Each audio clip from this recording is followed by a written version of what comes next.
ഇപ്പോൾ M V Govindan മാധ്യമങ്ങളോട് സംസാരിക്കും. വടകര ഉൾപ്പെടെയുള്ള മേഖലയിൽ ഈ വർഗീയ ധ്രുവീകരണ ശക്തികൾ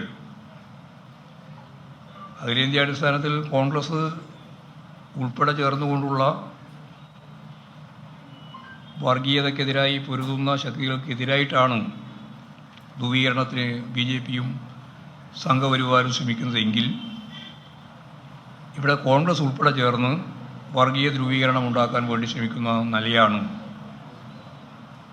വടകര പോലെയുള്ള മേഖലയിൽ കാണുന്നത്. തീർച്ചയായും തെരഞ്ഞെടുപ്പ് കഴിഞ്ഞാലും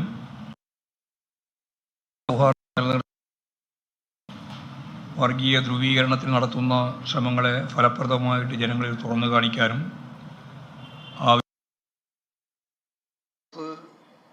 ഉൾപ്പെടെ ചേർന്നുകൊണ്ടുള്ള വർഗീയതയ്ക്കെതിരായി പൊരുതുന്ന ശക്തികൾക്കെതിരായിട്ടാണ് ധ്രുവീകരണത്തിന് BJPയും സംഘപരിവാരും ശ്രമിക്കുന്നതെങ്കിൽ ഇവിടെ കോൺഗ്രസ് ഉൾപ്പെടെ ചേർന്ന് വർഗീയ ധ്രുവീകരണം ഉണ്ടാക്കാൻ വേണ്ടി ശ്രമിക്കുന്ന നിലയാണ് വടകര പോലെയുള്ള മേഖലയിൽ കാണുന്നത്. തീർച്ചയായും തെരഞ്ഞെടുപ്പ് കഴിഞ്ഞാലും മതസൗഹാർദ്ദം നിലനിർത്താനും വർഗീയ ധ്രുവീകരണത്തിന് നടത്തുന്ന ശ്രമങ്ങളെ ഫലപ്രദമായിട്ട് ജനങ്ങളിൽ തുറന്നു കാണിക്കാനും ആവശ്യമായ നീക്കം അത്തരം മേഖലയിൽ നടത്തേണ്ടി വരും എന്ന് തന്നെയാണ് ചൂണ്ടിക്കാണിക്കാനുള്ളത്.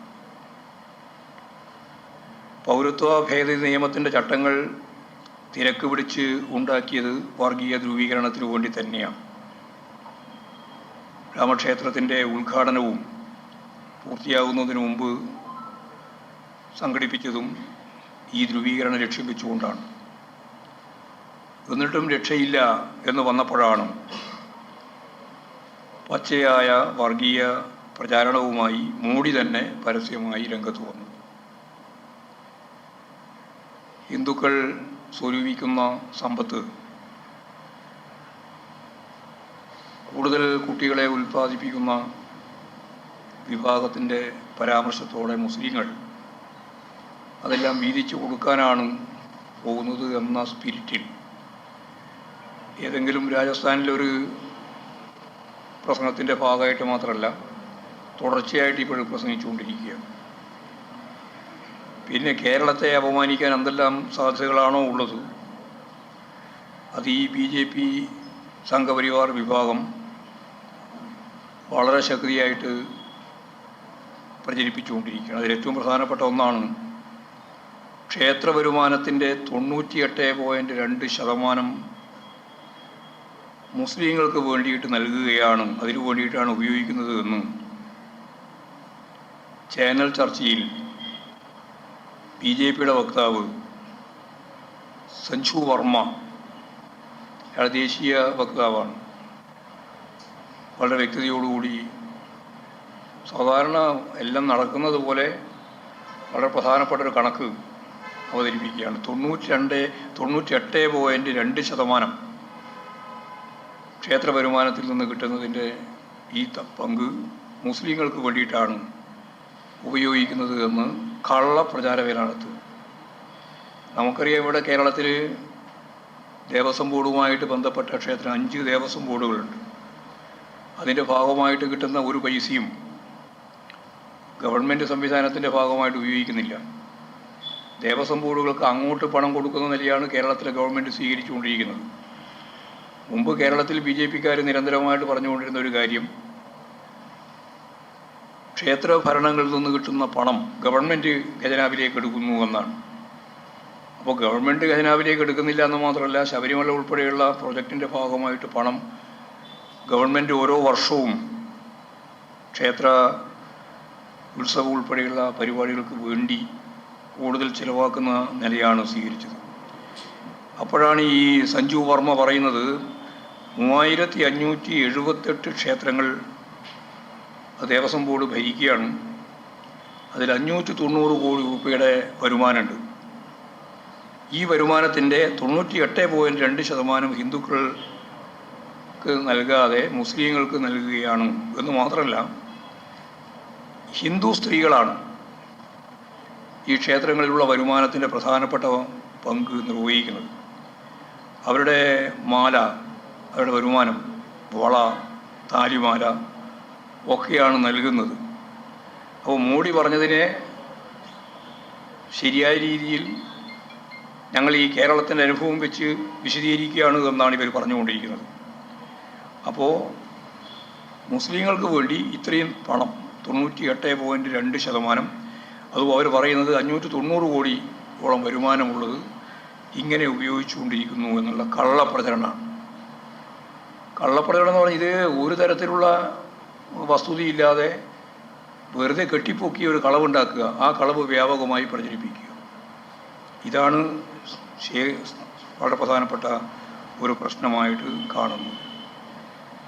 അപ്പോൾ പാർട്ടി കാണുന്നത് ഈ വർഗീയ ധ്രുവീകരണ ശ്രമങ്ങളെ മറികടക്കുന്നതിന് രാജ്യത്തെ മതനിരപേക്ഷ ശക്തികൾ തീർച്ചയായും ജാഗ്രത പാലിക്കണമെന്നും ഏതായാലും ഈ തെരഞ്ഞെടുപ്പ് കഴിയുന്നതോടുകൂടി രാജ്യത്ത് മതനിരപേക്ഷ സർക്കാർ രൂപം കൊള്ളുന്ന സാധ്യത ഉണ്ട് എന്നുള്ളതുമാണ് ഞങ്ങൾ കണ്ടിട്ടുള്ളത്. കേരളത്തിൻ്റെ സ്ഥിതി പൊതുവായിട്ട് പരിശോധിച്ചപ്പോൾ കേരളത്തിലെ LDFനെ ദുർബലപ്പെടുത്തുക എന്ന അജണ്ടയാണ് BJPയും കോൺഗ്രസും സ്വീകരിച്ചുകൊണ്ടിരിക്കുന്നത്. ഇതിൻ്റെ ഭാഗമായാണ് രാഹുൽ ഗാന്ധി തന്നെ വീണ്ടും വയനാട്ടിൽ വന്ന് മത്സരിക്കുന്നതിന് തയ്യാറായിട്ടുള്ളത് എന്ന് തന്നെ എല്ലാവർക്കും അറിയാം. കഴിഞ്ഞ തിരഞ്ഞെടുപ്പിലുണ്ടായിരുന്ന ആ ഒരു പ്രഭ ഈ തിരഞ്ഞെടുപ്പിൽ കോൺഗ്രസിനും അതുപോലെ രാഹുൽ ഗാന്ധിക്കുമില്ല എന്നെല്ലാവർക്കും അറിയാം. വയനാടിൻ്റെ വികസനത്തിന് യാതൊരു തരത്തിലും ഇടപെടാതിരുന്ന രാഹുൽ ഗാന്ധിക്കെതിരായ പ്രതിഷേധം സ്വാഭാവികമായിട്ടും അവിടെ പ്രതിഫലിക്കുമെന്ന കാര്യത്തിൽ തർക്കമില്ല. കേരളത്തിൽ BJPക്ക് അക്കൗണ്ട് തുറപ്പിക്കുക എന്ന നിലയിൽ തൃശ്ശൂരിൽ പ്രകടമായി പാർട്ടിക്കെതിരായി EDയും ITയും ഒക്കെ യാതൊരു മറയുമില്ലാതെ ഇടപെടുന്ന നിലയാണ് ഉണ്ടായത്.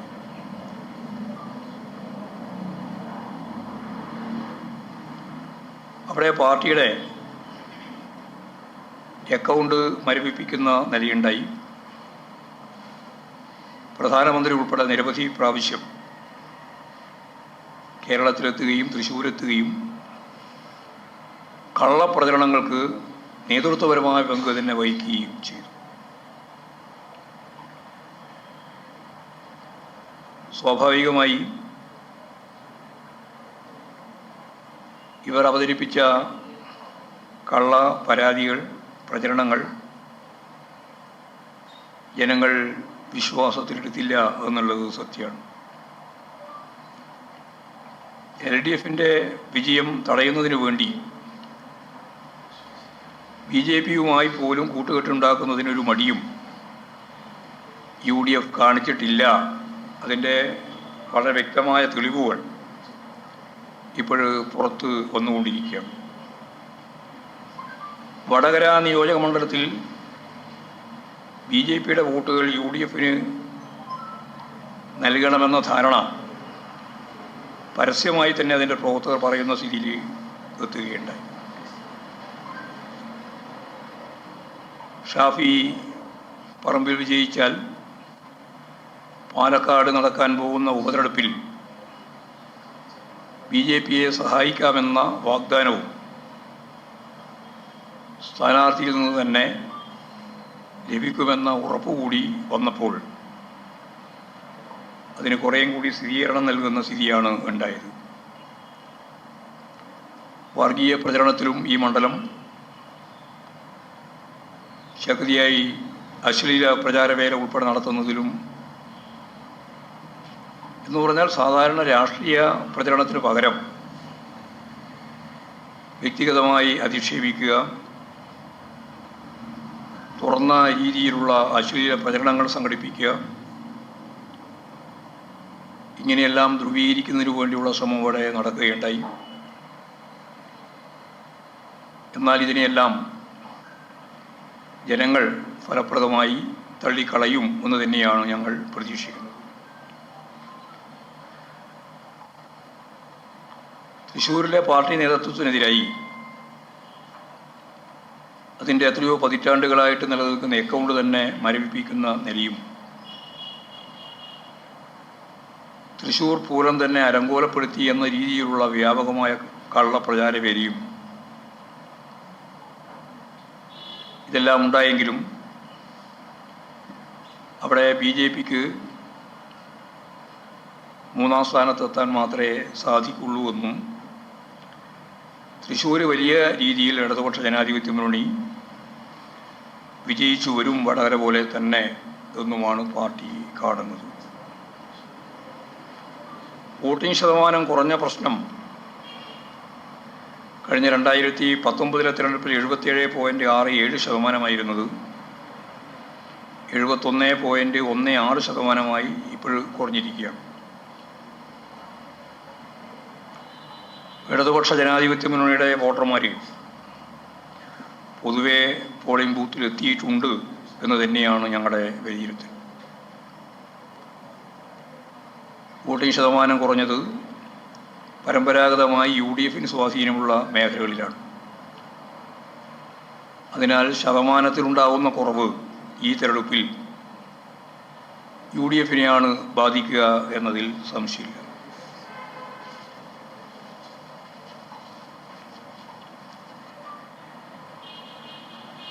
രാജ്യത്തിൻ്റെ നേട്ടങ്ങൾ സംരക്ഷിക്കുന്നതിനും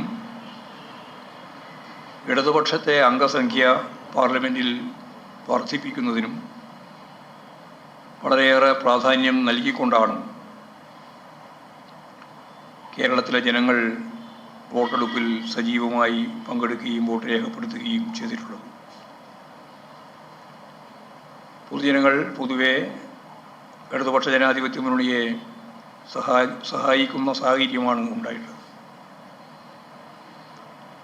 പാർലമെൻറ്റിൽ ജയിച്ചാലും തോറ്റാലും മതനിരപേക്ഷതയെ സംരക്ഷിക്കാനുള്ള പോരാട്ടത്തിന് ഇടതുപക്ഷത്തിന് കരുത്തുണ്ടാവണമെന്ന നിലപാട് ജനങ്ങൾ പൊതുവെ സ്വീകരിച്ചിട്ടുണ്ട്. BJPയും കോൺഗ്രസും പിന്തുടരുന്ന ആഗോളവൽക്കരണ നയങ്ങൾക്കെതിരെ ജനപക്ഷത്തു നിന്ന് പോരാടുന്ന ഇടതുപക്ഷം തന്നെയാണ്. ഇക്കാര്യം ജനങ്ങൾ തിരിച്ചറിഞ്ഞിട്ടുണ്ട്. അത്തരം ചിന്തയും ഇടതുപക്ഷത്തിൻ്റെ വിജയത്തിന് ഘടകമായി തീരുകയാണ് ചെയ്തത്. കേരളത്തിൽ കഴിഞ്ഞ 5 വർഷം 18 MP-മാർ UDFൻ്റെ ഭാഗമായിട്ടുള്ളപ്പോഴും കേരളത്തിനെതിരായ നിലപാടിനെ പ്രതിരോധിക്കാനോ കേരളത്തിൻ്റെ ശബ്ദം തന്നെ പാർലമെൻറ്റിൽ ഉയർത്താനോ അവർക്ക് സാധിച്ചില്ല എന്നുള്ള കാര്യം ജനങ്ങളുടെ ചിന്തയിൽ നല്ലതുപോലെ രൂപപ്പെട്ടിട്ടുണ്ട്. ന്യൂനപക്ഷങ്ങളും മതനിരപേക്ഷവാദികളുമെല്ലാം പൊതുവെ ഇടതുപക്ഷവുമായി ഐക്യപ്പെട്ടു. അതിൻ്റെ കൂടി നേട്ടങ്ങൾ ഈ തെരഞ്ഞെടുപ്പിൻ്റെ ഭാഗമായിട്ട് ഉണ്ട് എന്ന് തന്നെയാണ് അത് സംബന്ധിച്ച് പറയാനുള്ളത്. ഞാൻ നേരത്തെ പറഞ്ഞതുപോലെ ജൂൺ 4 മാത്രമേ പൂർണ്ണമായ അർത്ഥത്തിൽ ജയം സുവ്യക്തമായി നമുക്ക് പറയാൻ സാധിക്കുള്ളൂ. അപ്പോൾ ജൂൺ 4-ാം തീയതിക്ക് മുമ്പ് പറയുന്ന കാര്യങ്ങളിലെല്ലാം അത്രത്തോളമാണ്. വസ്തുനിഷ്ഠമായിട്ട് കാര്യം ശരിയായി എന്ന് പറഞ്ഞാൽ ആരാണ് ജയിക്കുക ആരാണ് തോക്കുക എന്നുള്ളത് വസ്തുനിഷ്ഠമായി കഴിഞ്ഞു. ആ വസ്തുനിഷ്ഠവുമായി നമ്മുടെ ബോധത്തെ പൊരുത്തപ്പെടുന്ന പ്രക്രിയ മാത്രമേ ബാക്കിയുള്ളൂ. അത് 4-നേ പൂർണ്ണമാവുള്ളൂ. എന്നാൽ കേരളത്തിൽ ഒരു സംശയമില്ല, ഇടതുപക്ഷ ജനാധിപത്യ മുന്നണിക്ക് ഭൂരിപക്ഷ സീറ്റ് നേടാനാവും എന്ന് തന്നെയാണ് ഞങ്ങൾ വിലയിരുത്തുന്നത്. കഴിഞ്ഞ പ്രാവശ്യം ഒരു സീറ്റായിരുന്നു എന്നുള്ള കാര്യം നിങ്ങൾക്കെല്ലാം അറിയുന്നതുകൊണ്ട് ഞാൻ പ്രത്യേകിച്ച് വിശദീകരിക്കുന്നില്ല. ഏതായാലും നല്ല ഒരു മുന്നേറ്റം, ഭൂരിപക്ഷം സീറ്റുകളും ഇടതുപക്ഷ ജനാധിപത്യ മുന്നണി ജയിക്കുന്ന നില ഉണ്ടാവും എന്നുള്ളതാണ്. പിന്നെയുള്ള ഒരു പ്രധാനപ്പെട്ട പ്രശ്നം, മാധ്യമങ്ങളെല്ലാം ചേർന്ന് EP ജയരാജൻ തെരഞ്ഞെടുപ്പ് ദിവസം നടത്തിയിട്ടുള്ള പത്രപ്രസ്താവനയുമായി ബന്ധപ്പെട്ട് കാര്യം പരിശോധിച്ചു. അത് സംബന്ധിച്ച് പരിശോധിച്ചപ്പോൾ BJP നേതാവിനെ ഏതാണ്ട് ഒരു വർഷം മുമ്പ് നേരിൽ കണ്ടതുമായിട്ട് ബന്ധപ്പെട്ട കാര്യം സഖാവ് തന്നെ വിശദീകരിച്ചിട്ടുള്ളതാണ്. അതുൾപ്പെടെ ഉപയോഗപ്പെടുത്തിയിട്ടാണ് വലിയ പ്രചാരവേല കുറേ ദിവസമായിട്ട് 26-ാം തീയതി മുതൽ കേരളത്തിലുടനീളം ചർച്ച ചെയ്തുകൊണ്ടിരിക്കുന്നത്. രാഷ്ട്രീയ എതിരാളികളെ പല സന്ദർഭങ്ങളിലായിട്ട് നമ്മളെല്ലാം കാണുന്നുണ്ട്, സംസാരിക്കുന്നുണ്ട്. അങ്ങനെ കാണുകയോ സംസാരിക്കുകയോ ചെയ്യുമ്പോൾ അവസാനിച്ചു പോകുന്ന ഒരു പ്രത്യശാസ്ത്ര കരുത്ത് മാത്രമേ തൊഴിലാളി വർഗ പ്രസ്ഥാനത്തിനും ഇടതുപക്ഷ പ്രസ്ഥാനത്തിനും ഉള്ളൂ എന്ന് ഒരുതരം പൈങ്കിളി ശാസ്ത്രം വെച്ചുകൊണ്ടാണ് നമ്മുടെ നാട്ടിലെ പ്രധാനപ്പെട്ട മാധ്യമങ്ങൾ ഉൾപ്പെടെ ചർച്ച ചെയ്യുന്നു. ഇതിൽ ഉയർന്നു വന്ന ചില പ്രശ്നങ്ങളുണ്ട്. സഖാവ് ജയരാജൻ തന്നെ പറഞ്ഞത് ആസൂത്രിതമായ ചില നീക്കങ്ങൾ ഇതിൻ്റെ ഭാഗമായിട്ട് നടന്നു. വാർത്തകൾ സന്നിവേശിപ്പിക്കുന്നതിൽ, അത് പ്രചരിപ്പിക്കുന്നതിൽ ചിലരെല്ലാം അതിശക്തിയായ കമ്മ്യൂണിസ്റ്റ് വിരോധം വ്യക്തിപരമായിട്ട് തന്നെ ജയരാജനുമായിട്ട് ബന്ധപ്പെട്ട് നടത്തുകയുണ്ടായി. അപ്പം ഇത്തരം തെറ്റായ നിലപാടുകളെയും സമീപനങ്ങളെയും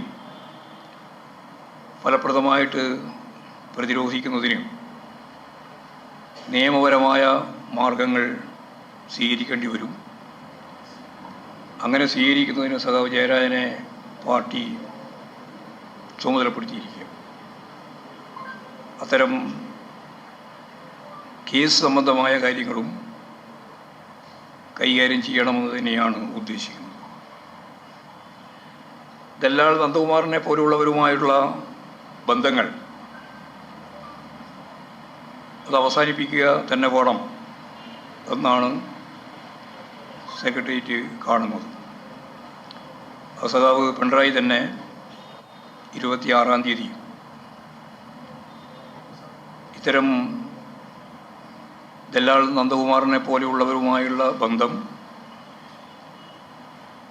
ഇങ്ങനെയാണ് പ്രശ്നങ്ങളായിട്ട് വരിക എന്ന് അന്ന് തന്നെ സൂചിപ്പിച്ചിരുന്നു. അത് ഞങ്ങൾ പൊതുവായിട്ട് ചർച്ച ചെയ്തപ്പോഴത് ശരിയാണ്. നന്ദകുമാറുമായിട്ടുള്ള ബന്ധം ഉൾപ്പെടെ മുമ്പേ അവസാനിപ്പിച്ചിട്ടുണ്ട് എന്ന് തന്നെയാണ് സഖാവ് ജയരാജനും ചൂണ്ടിക്കാണിച്ചത്. ഇതാണ് അത് സംബന്ധിച്ച് പറയാനുള്ള കാര്യം.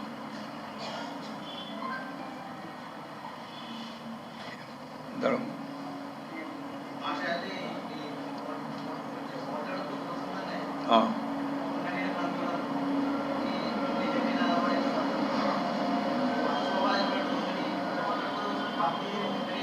ഞങ്ങളെ ബാധിക്കുന്ന ഒരു പ്രശ്നമില്ല. കാരണം എന്താ പറഞ്ഞാൽ അതിലുണ്ടായ സംഭവം ഇങ്ങനെയാണ്. ചോദ്യം ചോദിച്ചുകൊണ്ടിരിക്കുകയായിരുന്നു. ഇന്ന് തലേ ദിവസം തന്നെ 25-ാം തീയതിയും ചോദിച്ചിട്ടുണ്ട്, 26-നും ചോദിച്ചിട്ടുണ്ട്. അതിന് ഉള്ള കാര്യം വസ്തുതാപരമായിട്ട് പറഞ്ഞു എന്ന് മാത്രമേ ഉള്ളൂ. ആ പറയാൻ പാടില്ല, കളവേ പറയാൻ പാടുള്ളൂ എന്ന് പറഞ്ഞാൽ പിന്നെ അത് നിങ്ങളുടെ ഒരു നിലപാടാണ്. കളവെന്നെ പറയാനായിരുന്നു എന്നുള്ളതല്ലേ നിങ്ങൾ പറഞ്ഞു വരുന്നത്. സത്യസന്ധമായിട്ട് കാര്യങ്ങൾ പറഞ്ഞു. എന്താ എങ്ങനെയാണ് വന്നത് കണ്ടതൊക്കെ കൃത്യമായിട്ട് ജയരാജൻ പറഞ്ഞിട്ടുണ്ട്. അങ്ങനെ പറയാനേ പാടില്ല, കാണാനേ പാടില്ല എന്നുള്ളത് എന്ത് രാഷ്ട്രീയങ്ങൾ കൈകാര്യം ചെയ്യുന്നത്? ഒരു ദോഷം ചെയ്യില്ല, പാർട്ടിക്ക് ഒരു ദോഷം ചെയ്യില്ല. കാരണം വസ്തുതാപരമായിട്ട് കാര്യങ്ങൾ പറഞ്ഞിരിക്കുന്നു മാത്രമേ ഉള്ളൂ.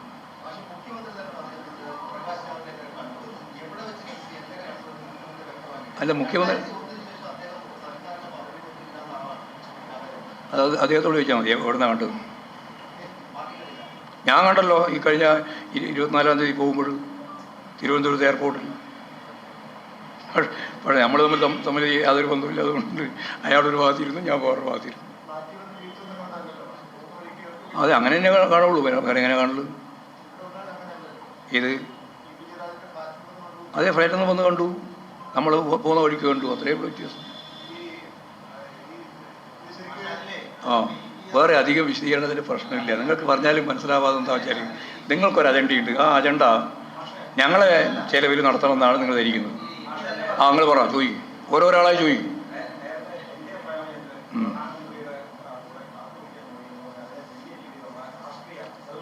അത് അന്നും രാഷ്ട്രീയം തന്നെ. ഓ, അതും തമ്മിൽ യാതൊരു ബന്ധമില്ല. ഇദ്ദേഹം അവിടെ പോയി നേരിട്ട് കാണാൻ പോയതാ. ഇതിലെ പോവുകയായിരുന്നു, പോകുന്ന വഴിക്ക് ഞാൻ കണ്ടു എന്ന് മാത്രമാണ് അദ്ദേഹം പറഞ്ഞത്. അത് തന്നെയാണ് ജാവദേക്കറും പറഞ്ഞത്, അത് തന്നെയാണ് ജയലാലും പറഞ്ഞത്. അത്ര നിഷ്കളാണ്, അത്ര നിഷ്കളങ്കമാണ്. പോരെ, അത് ഒരു ശുദ്ധ അസംബന്ധമാണ്. അതല്ലേ കേസ് കൊടുക്കാൻ പറഞ്ഞത്. അസംബന്ധം പറഞ്ഞതിനല്ല കേസ്. തെറ്റായ വിശദീകരണം നൽകിയിട്ടുള്ള ഇവരെല്ലാം നിലപാടിനെ ശക്തിയായിട്ട് നിയമപരമായിട്ട് നേരിടും. ഇല്ലില്ല, ഒരിക്കലും ശ്രമിച്ചിട്ടില്ല. ശുദ്ധ കളവ് പറയായിരുന്നു, ശോഭയെ ഉൾപ്പെടെ. Legal action. അതാ പറഞ്ഞേ, ശോഭന ഉൾപ്പെടെ.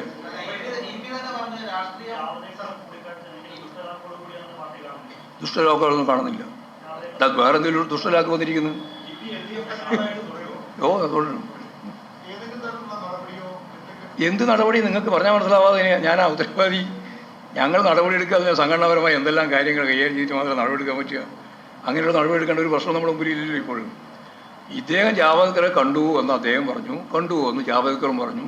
ഞങ്ങൾ കാര്യങ്ങളൊന്നും വേറെ ചർച്ച ചെയ്തിട്ടുണ്ടായിരുന്നില്ല. പോകുന്ന വഴിക്ക് അവിടെ കയറി കണ്ടു എന്ന് മാത്രമേ ഉള്ളൂ. ഒരു തിരഞ്ഞെടുപ്പ്, ഒരു പരിപാടിക്ക് പോകുന്ന പശ്ചാത്തലത്തിലായിരുന്നു. അത് 1 കൊല്ലം മുമ്പുള്ളതാണ്. ആ സമയത്തായിരുന്നു വന്നത്. അത് ഞാൻ പറഞ്ഞിട്ട് പോവുകയും ചെയ്തു എന്ന് പറയുന്ന നൽകിയാണ്ടായിരുന്നു. ഡൽഹി എന്ന് പറയുന്നത് ഒന്ന് ശുദ്ധാസംബന്ധമാണ്. അതായത് ഇതല്ലാതെ വേറെ എവിടെയെങ്കിലും കണ്ടു എന്ന് പറയുന്നത് തെറ്റാണ് എന്ന് കൃത്യമായിട്ട് പറഞ്ഞു. അങ്ങനെ പറഞ്ഞിട്ടുള്ളവർക്കെതിരായിട്ട് നിയമപരമായ നിലപാട് സ്വീകരിക്കുന്നു തന്നെയാണ് പറഞ്ഞത്. അതിന് അനുവാദം കൊടുത്തിരിക്കുന്നു. പാർട്ടി സംസ്ഥാന സെക്രട്ടറി അനുവാദം കൊടുത്തിരിക്കുന്നു. ആക്കെ വെറുതെ കഥ പറയുന്നതാണെന്നും. കഥയാണ്, തിരക്കഥ.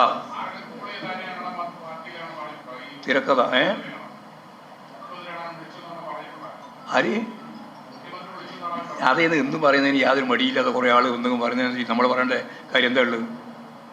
മുഖ്യമന്ത്രി വിളിച്ചിട്ട് ഇങ്ങോട്ട് അത് നിങ്ങൾ കണ്ടുപിടിക്കേണ്ടിയാണ്. ആരൊക്കെയാ തിരക്കഥ എന്നല്ല നിങ്ങൾ കണ്ടുപിടിച്ചു. നന്ദകുമാർ തള്ളി പറഞ്ഞല്ലോ, ഫ്രോഡാണ് ഇന്നലെ തന്നെ പറഞ്ഞില്ലേ?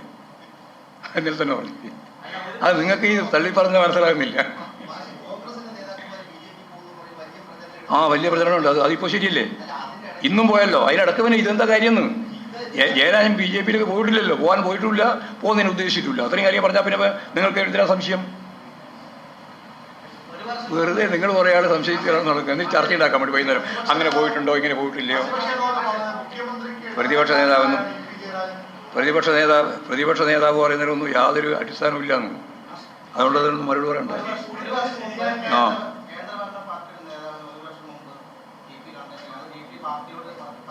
അല്ല, പാർട്ടി നയപരമായ ഒരു കാര്യമല്ലല്ലോ അത്. ഒരു ദിവസം ഒരാൾ രാവിലെ പോകുന്ന വഴിക്ക് ഒരാളെ കണ്ടത് അത് പാർട്ടിക്കകത്ത് റിപ്പോർട്ട് ചെയ്യേണ്ട വല്ല കാര്യമുണ്ട്? അതൊന്നുമില്ല. അതൊന്നും ഒളിച്ചു വെക്കേണ്ട കാര്യമൊന്നുമല്ല. ഒളിച്ചു വെക്കേണ്ട കാര്യമല്ല, റിപ്പോർട്ട് ചെയ്യേണ്ട കാര്യമില്ല. രാഷ്ട്രീയമില്ല എന്ന് പറഞ്ഞു. പിന്നെ എന്താ? ഇല്ല, രാഷ്ട്രീയം പറഞ്ഞിട്ടില്ല. രാഷ്ട്രീയം പറഞ്ഞിട്ടുണ്ടെങ്കിൽ അല്ലെങ്കിൽ അതിൻ്റെമായ ചർച്ച നടന്നിട്ടുണ്ടെങ്കിൽ പാർട്ടിയോട് റിപ്പോർട്ട് ചെയ്യണം. അതൊന്നുമില്ലാതെ ഒരാൾ ചാവടിക്കാൻ പോകുന്ന വഴിക്കോ കയറി വേറെ നിങ്ങൾ പറയേണ്ട വല്ല കാര്യമുണ്ടോ? അല്ലല്ല, അത് രണ്ടാണ്. രണ്ടും ഒന്നാക്കണ്ട. അത് നിങ്ങളുടെ താല്പര്യമാണ്. പ്രധാനമന്ത്രി വിളിച്ചു കൂട്ടിക്കൊണ്ട് പോയി ഭക്ഷണം കൊടുക്കുന്നു. ആ ഭക്ഷണം ഭക്ഷിച്ച ആൾ കുറച്ച് കഴിയുമ്പോഴേക്ക് BJP ആയിട്ട് മാറുന്നു. അതിൽ മാറാൻ സാധ്യതയുള്ള ഒരാൾ കൂടിയാണ് പ്രേമേന്ദ്രൻ എന്ന് മാത്രമേ പറഞ്ഞിട്ടുള്ളൂ. അല്ലാണ്ട് ഭക്ഷണം അതിങ്ങനെ നിർദോഷമായ രീതിയിൽ ഭക്ഷണം കൊടുത്തതല്ല. അത് നേരത്തെ പറഞ്ഞത് ഇതും രണ്ടും കൂട്ടിച്ചേർക്കണ്ട, കൂട്ടിക്കണ്ട. എൻ്റെ വീട്ടിൽ വന്നാലും വെച്ചാൽ സ്വാഭാവികമായിട്ടും എൻ്റെ വീട്ടിൽ വന്നാൽ ഞാൻ എന്താ വേണ്ടത് അന്നേരം ചെയ്യും. അതാ ഞാൻ പറഞ്ഞത്. ഇല്ലാതെ കാര്യം വെറുതെ ചോദിക്കുക, എന്നിട്ട് അതിന് ഇല്ലാതെ ഉത്തരം പറയിപ്പിക്കുക. ആവശ്യമില്ലാതെ വല്ല കാര്യമായിട്ട് വേണ്ട വല്ല കാര്യം. അതായത് ഇല്ലാതൊരു ചോദ്യം ചോദിക്കുക, എന്നിട്ട് ഇല്ലാതൊരു ഉത്തരം ഞാൻ പറയുക, എന്നിട്ട് ആ ഇല്ലാതെ ഉത്തരം നാളെ പത്രത്തിൽ വലിയ പണ്ടൊക്കെ തലക്കെട്ടി പോകുന്ന മാറ്റി ഇങ്ങനെയാണ് ചെയ്യുന്നതെന്ന് പറയാം. ആരെ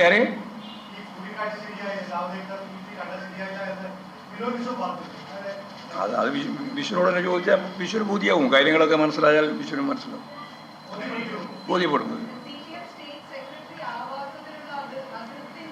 അത് നിങ്ങൾക്ക് നിങ്ങളുടെ കഥയല്ലേ, അത് നിങ്ങളെന്നെ എഴുതിയാൽ മതി. ജൂനിയറോ സീനിയറോ നോക്കിയിട്ടൊന്നുമല്ലല്ലോ പാർട്ടിയും സെക്രട്ടറിയും പ്രസിഡന്റും ഒക്കെ ആകുന്നു.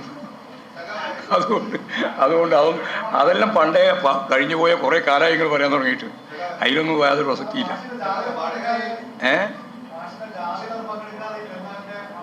ജാതി എൻ്റെ ജാതിയിൽ പങ്കെടുക്കേണ്ട കാര്യമില്ല, ഞാൻ നയിക്കുന്ന ജാതിയല്ലേ. അപ്പോൾ ഞാനല്ലേ അതിൽ പങ്കെടുക്കേണ്ടത്? ബാക്കി ആരൊക്കെ പങ്കെടുക്കാൻ തീരുമാനിച്ചിട്ട് അവരെല്ലാം പങ്കെടുത്തിട്ടുണ്ട്. അന്നേ പറഞ്ഞാൽ അതില്ല മറുപടി. ജയരാജൻ അതിൽ പങ്കെടുക്കാൻ തീരുമാനിച്ചിട്ടില്ല. പോരെ? ആ ആ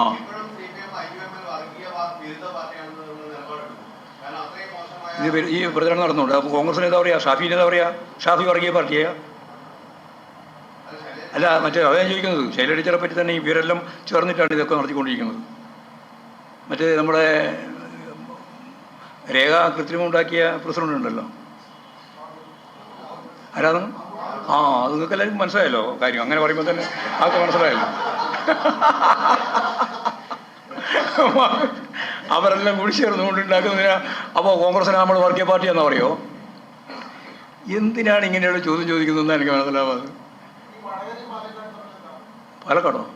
അല്ല, പാലക്കാട് അസംബ്ലി നിയോജക മണ്ഡലത്തിൽ ഒരു ഉപതെരഞ്ഞെടുപ്പ് വരികയാണെങ്കിൽ ഞാൻ നിങ്ങളെ BJP-നെ സഹായിക്കുക എന്നുള്ളതാണ് ഷാഫിയുടെ ഉത്തരം. എവിടെ? ആ, വോട്ട് മറിക്കാൻ വേണ്ടിയില്ല ഈ പണിയിലാണ് നടത്തുന്നത്. പറയുന്നതിനാ? അതിനെ പറയുന്നത് ലോക്സഭയിൽ തന്നെ വോട്ട് മറിക്കാൻ ആവശ്യമായ പ്രചരണം നടത്തിയിട്ടുണ്ട്. അവർ തമ്മിലൊരു ഡീൽ ഉണ്ടാക്കിയിട്ടുണ്ട്. ഇല്ല ഇല്ല, എണ്ണം പറയില്ല. ഞാൻ പറഞ്ഞില്ലേ, ഏതായാലും നിങ്ങൾക്ക് ഒരു കാര്യം പറയാം, 2 അക്കൗണ്ടായാലേ ഭൂരിപക്ഷമാവുള്ളൂ. അപ്പോൾ ഭൂരിപക്ഷം സീറ്റും ഇടതുപക്ഷ ജനാധിപത്യത്തിനോട് ചെയ്യും. അതിൽ കിടക്കും, അതെല്ലാം കിടക്കും. ആര്? BJP ജയിക്കില്ല, എവിടെയും ജയിക്കില്ല. BJPക്ക് ജയിക്കാനുള്ള ഒരു സാധ്യതയില്ല കേരളത്തിൽ. അവർക്ക് പരമാവധി കിട്ടിയ 28% വോട്ട്. അത് മുമ്പേ പ്രചരിക്കുന്നില്ല. പ്രധാനമന്ത്രി തന്നെ പ്രചരിപ്പിച്ചിട്ടില്ലേ? അതിനപ്പുറം ആരാ പ്രചരിപ്പിക്കേണ്ടത്? അവിടെ തൂക്കും. വടകര പേടിയൊന്നുമില്ല.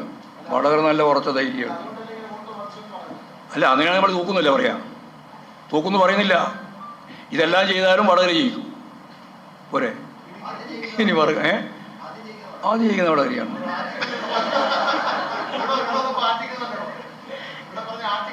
ആറ്റിങ്ങലും ചെയ്യും. ആറ്റിങ്ങൽ പറയുമ്പോൾ ആറ്റിങ്ങൽ ആദ്യം ജയിക്കും, വടകര പറയുമ്പോൾ വടകര ആദ്യം ജയിക്കും. ആ,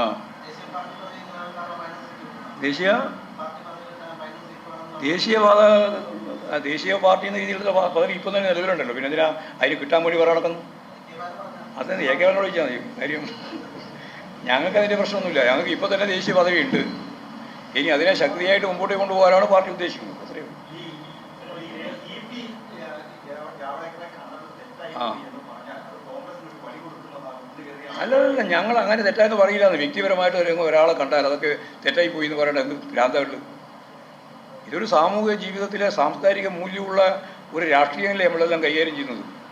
അപ്പോൾ ആരെങ്കിലും ഒരാളെ കണ്ട ഉടനെ തന്നെ ആ രാഷ്ട്രീയം അതിൽ അവസാനിച്ചു പോകുന്നു കാണുന്നതിൽ എന്തൊരു തെറ്റായ വിശകലനമാണ്.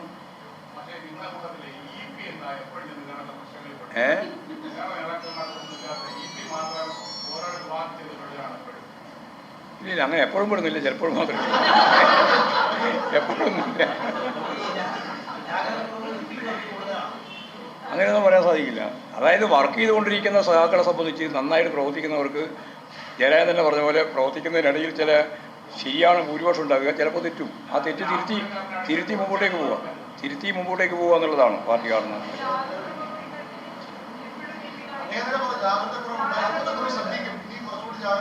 ആര്? ആയിക്കോട്ടെ. അല്ല, അതാണല്ലോ നമ്മൾ പറഞ്ഞത്. ആ കോഡുകളായിട്ടുള്ള ബന്ധമുണ്ടല്ലോ, ആ ബന്ധം തുടരാൻ പാടില്ല എന്ന് പറഞ്ഞിട്ടുണ്ട്. തുടരില്ല. ആരും കണ്ടാലും കുഴപ്പമില്ല. ജാവേദ്കർ മാത്രമല്ല, ഇപ്പം പ്രധാനമന്ത്രിയെ കാണുന്നു, പോകുന്ന സമയത്ത് കാണുന്നു. കണ്ടാലത്തെ കുഴപ്പം? ഏറ്റവും വലിയ വർഗീയവാദികളുടെ പട്ടികയിലാണ് ഇവരെല്ലാം ഉൾപ്പെടുന്നത്. RSSൻ്റെ BJPയുടെ സംഘപരിവാറിൻ്റെ ആളുകൾ. അവരെല്ലാം കണ്ടാൽ പിന്നെ മിണ്ടാൻ പാടില്ല, കാണാൻ പാടില്ല, ദൂഹ്യം പറയാൻ പാടില്ല എന്ന് പറയുന്നത് ശരിയായ ഒരു രാഷ്ട്രീയമല്ല. അത് രാഷ്ട്രീയ സംസ്കാരമല്ല. നമ്മളല്ല എല്ലാ BJPക്കാരെയും കോൺഗ്രസ് നേതാക്കന്മാരെയും BJP നേതാക്കന്മാരെയും എല്ലാം എപ്പോഴും ഇപ്പോൾ മുമ്പെല്ലാം ചർച്ചയ്ക്ക് പോകുമ്പോൾ സ്ഥിരമായിട്ട് കാണുന്നുണ്ട്. ഇപ്പോഴും പല സന്ദർഭങ്ങളിലും കാണുന്നുണ്ട്. കണ്ടാൽ എന്താ ഇപ്പോൾ ഇതിനിടെ മനോരമയിൽ ഒരു പരിപാടി ഉണ്ടായി, ഈ ഇലക്ഷൻ്റെ തൊട്ട് തലേ ദിവസം മറ്റോ മൂന്നാളുണ്ടായിരുന്നു. കൃഷ്ണദാസും ഉണ്ടായിരുന്നു, എം എം വാസനും ഉണ്ടായിരുന്നു, ഞാനും ഉണ്ടായിരുന്നു. എത്ര സൗഹൃദപരമായിരുന്നു ഞങ്ങളുടെ സംഭാഷണം. പക്ഷേ സംഭാഷണമൊക്കെ വളരെ കറക്റ്റാണ്. പക്ഷേ രാഷ്ട്രീയം വരുമ്പോൾ കർശനമായ നിലപാട് സ്വീകരിക്കും. അത് അവർക്ക് മൂന്നാൾക്കും അങ്ങനെ സ്വീകരിക്കാൻ സാധിക്കും. അതിനെന്തിനാണ് ഇങ്ങനെ വല്ലാതെ ബേജാറാവുന്നതെന്ന് എനിക്ക് മനസ്സിലാവാതെ.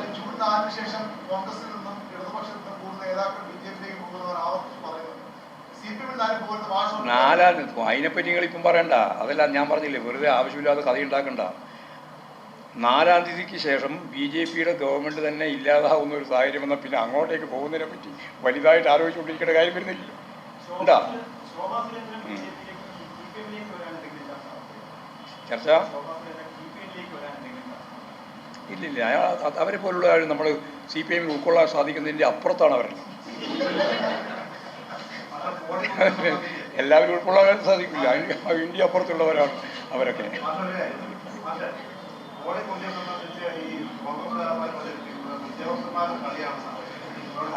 അതെന്താ പറഞ്ഞാൽ പോളിങ് താമസിച്ചു എന്നുള്ളത് ശരിയാ. പല സ്ഥലത്തും അതിപ്പോൾ UDFകാരെ കണ്ടുപിടിച്ചത് അവരെ ബൂത്തിൽ മാത്രമാണ് താമസിച്ചിരുന്നത്. എല്ലാ ബൂത്തിലും താമസിച്ചിട്ടുണ്ട്. മിക്കവാറും ബൂത്തുകളിൽ ഈ പോളിങ് താമസിച്ചിട്ടുണ്ട്. അത് ഇതിൻ്റെ സാങ്കേതിക പ്രശ്നമാണ്. ആ ബീം ശരിയായ രീതിയിൽ വരുന്നതിന് സമയം പിടിക്കുന്നു അധികം. അതാണ്. അല്ല, അവർക്ക് മനസ്സിലായി അവർ 20 സീറ്റാണല്ലോ. അവർക്ക് 20 സീറ്റിൽ നിന്ന് ഒന്ന് കുറഞ്ഞാൽ UDFിൻ്റെയും മനോരമ അതിൻ്റെ സഖ്യകക്ഷിയാണല്ലോ. മനോരമയും മാതൃഭൂമിയെല്ലാം ഇവരെ സഖ്യകക്ഷികളാണ് UDFിൻ്റെ. അവർക്കുള്ള ക്ഷീണം വളരെ വലുതായിരിക്കും. ആ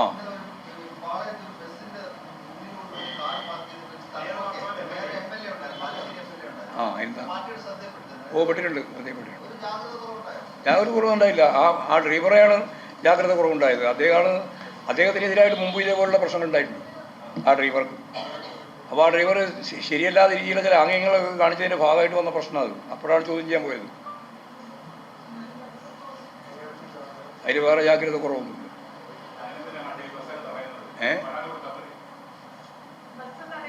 അത് നിങ്ങൾക്ക് ഓരോരാൾക്കും ഓരോ ന്യായം ഉണ്ടാവും. ചില ആളെന്തുകൊണ്ടാണ് അപ്പം തന്നെ തടയാതിരുന്നത് എന്ന് ചോദിച്ചാൽ അതിന് നമ്മളോട് പറയാം. ഇങ്ങനെ ഒരു ആംഗ്യം കാണിച്ചതിന് ശേഷം മേയറും അതുപോലെ തന്നെ MLA ഇരിക്കുന്ന ഒരു കാറ് അതിനെ എന്തുകൊണ്ടാണ് അങ്ങനെ അങ്ങോട്ട് പോകാൻ അനുവദിച്ചത് എന്ന് ചോദിച്ചാൽ ആ ചോദ്യത്തിന് മറുപടി എന്നാ? നിങ്ങളെല്ലാം ആത്മനിഷ്ഠമായ ചോദ്യം ചോദിക്കുകയാണ്. ഒരു കാര്യം ഉണ്ടായാൽ ആ കാര്യത്തിൻ്റെ ഒപ്പം തന്നെയാണ് കാര്യങ്ങൾ തുടർന്ന് വന്നിട്ടുള്ള കാര്യങ്ങൾ ഉണ്ടാകുക. അത് നമ്മൾ കണ്ടോളണം. കാറ് നിർത്തിയിട്ടൊന്നുമില്ല. അവിടെ നിർത്തിയെടുക്കുന്ന പോയിട്ട് സംസാരിക്കുകയാണ്. വേറെ കാറുകൾ നിർത്തിയിട്ടൊന്നുമില്ല, ഓവർടേക്കൊന്നും. അതിലാണ് എല്ലാവരും ദൃശ്യം കണ്ടിട്ടുണ്ട്. ദൃശ്യമെല്ലാം കാണുന്നുണ്ട്.